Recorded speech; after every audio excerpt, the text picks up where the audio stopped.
पश्चिम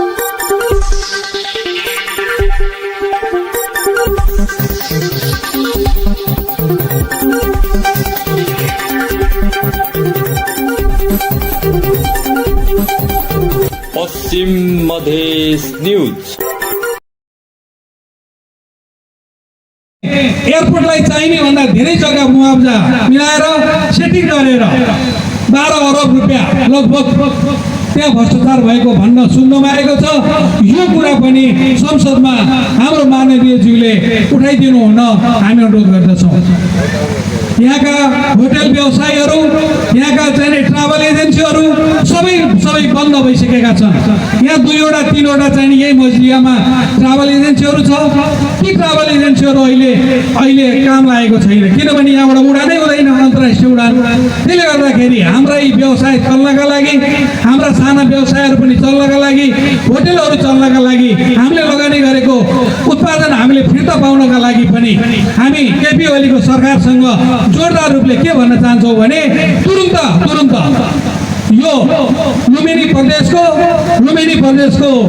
यो चाहिँ हाम्रो गौरवको हाम्रो जुन अन्तर्राष्ट्रिय एयरपोर्ट छ यो सुचारू हुनुपर्छ र हामी लुम्बिनी गौतम बुद्धको जन्मस्थलबाट बोलिरहेका छौँ। हामी शान्तिप्रिय छौँ। हामीले फेरि पनि सरकारलाई झकझक गरिरहेका छौँ। तिमी छिटोभन्दा छिटो यदि जनताको माग पुरा गर्न सक्दैनौ भने तिमी सरकारमा बस्न तिमी अधिकार छैन, सरकार छोड। यही जोरदार माग गर्दै तपाईसँग बिदा हुन्छु। फेरि साथ दिनुभएकोमा सबै दाजुभाइ दिदीबहिनीहरूलाई स्वागत नमस्कार गर्दै नमस्कार। विशेष धन्यवाद नारायण पाण्डे सरजीलाई। र अब नेपालको चर्चित कलाकार रचना शिवाकी टिजीलाई आसन ग्रहण गरिदिनु हुन हार्दिक अनुरोध गर्दै र आफ्नो कला प्रस्तुत पनि गरिदिनु हुन हार्दिक अनुरोध गर्दछु। चर्चित कलाकार रचना शिवाकोटी।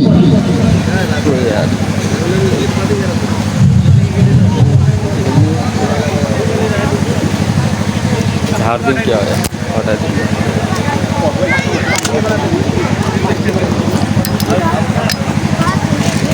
माननीय प्रभु शाहजी, यो कार्यक्रममा हाम्रो विभिन्न तबकाका नेतागण जीवहरू र यस कार्यक्रममा सहभागी हुने सम्पूर्ण आम जनसमुदायमा स्वीकार्नुहोस्। नमस्कार, जय जनता। हम छोट में कहेंगे क्योंकि ये लुम्बिनी नगर पालिका और मस्जिदिया गांव के लोगों को कि हमारे देश में जो अभी आर्थिक संकट है, राजनीतिक संकट है, हर एक किस्म का संकट से देश गुजर रही है। इसी में हम छोड़ कहेंगे कि अभी देश के शासक लोग क्या कर रहे हैं, सुनिए तो उसको उलटने के लिए क्या करना चाहिए। वो लूट रहे हैं सपनों को, वो लूट रहे हैं सपनों को, मैं चैन से कैसे सो जाऊं। वो लूट रहे हैं सपनों को, मैं चैन से कैसे सो जाऊं। वो बेच रहे हैं देश को, खामोश मैं कैसे हो जाऊं। इसको अर्थ से अगर पूरा निकालिएगा तो देश के अवस्था के बारे में सब कुछ अवगत है। हम इतना कहेंगे कि जो हम लोग इस जिले में जब गांव में घूमे तो गांव का लोगों का पीड़ा दर्द जो महसूस किए अब गांव में नहीं रखिए। मेरा अनुरोध है वो दर्द अब आगे ले आइए, उसको दाब पर बहा कर निकाल दीजिए, तभी देश का कल्याण होगा। हमारे देश में युवा लोग विदेश पलायन हो रहे हैं। क्यों?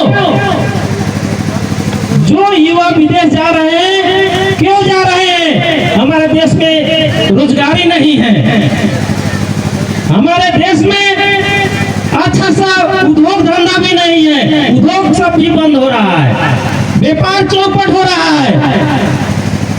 जनता लाचार हो गया है और भ्रष्टाचारी सब मालामाल हो गया है। इसको अंत कीजिएगा कि नहीं कीजिएगा? अगर नहीं कीजिएगा तो देश को बेचने में इस वक्त टाइम नहीं लगाएगा। इसको अगर देश से नहीं भगाइएगा तो देश बर्बाद होने में टाइम नहीं लगेगा। इसीलिए हम कह रहे हैं कि हमारे देश में शिक्षा का गुणस्तर गिरते जा रहा है। उद्योग व्यापार सब चौपट हो रहा है, किसान लोग छटपटा रहे हैं, लेकिन कोई सुविधा नहीं दिए जाते हैं।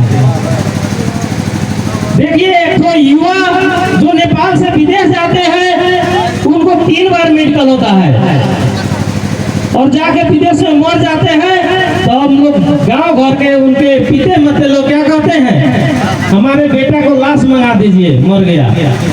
लेकिन ये नहीं सोचते कि नेपाल सरकार और मेन पावर और एजेंट जो पठा रहे हैं और 3 बार मेडिकल चेंज करके पठा रहे हैं। युवा हाथा कठा और युवा नौजवान युवा विदेश जा रहे हैं, वो कैसे मर जाएगा?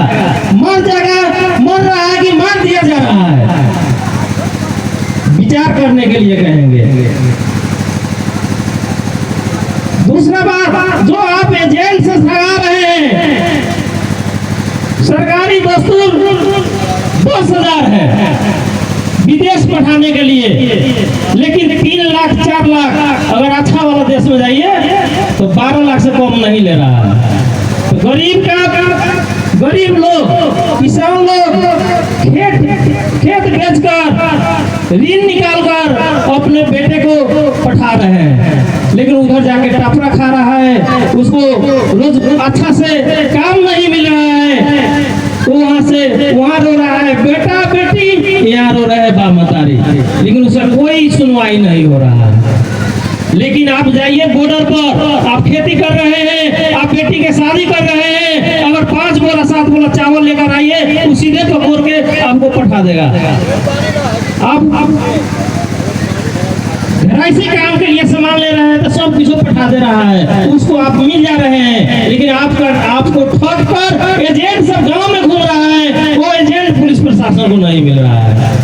कितना हो चिचियाइएगा वो नहीं सुनने वाला है। इसीलिए इस देश में अब 3रा जन आंदोलन का आवश्यकता है।